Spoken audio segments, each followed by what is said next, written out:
The overall goal of this procedure is to monitor the cellular response to hypoxia in PEG-encapsulated cell aggregates. In the first step, dispersed cells are infected with the marker virus and then cultured on a shaker to allow formation of aggregates. Next, linear PEG is functionalized and the PEG-DM macromer is purified. Then, the cell aggregates are encapsulated in a PEG-DM hydrogel. Finally, the hydrogels are cultured in various oxygen conditions while being fluorescently monitored for the hypoxia marker signal. Ultimately, the location and extent of hypoxia-inducible factor activity within viable encapsulated aggregates of cells can be visualized through simple fluorescent microscopy.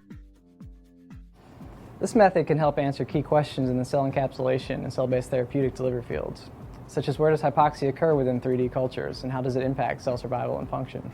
The implications of this technique extend towards regenerative medicine approaches and therapy of hormone deficiencies such as type 1 diabetes because of the major impact of hypoxia in aggregated and encapsulated tissues. Hypoxia-inducible factor 1 activity has been shown to correlate with greatly reduced insulin secretion from beta cells, motivating attempts to dissociate primary islets and reform them into pseudo-islet aggregates of reduced diameter.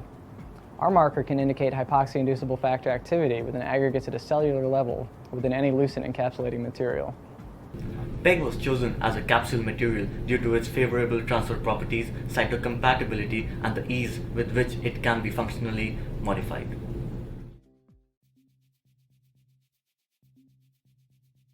After weighing 2 grams of PEG in a 40 milliliter glass vial, add approximately 308 microliters of methacrylic anhydride and loosely close the vial with a hard plastic cap.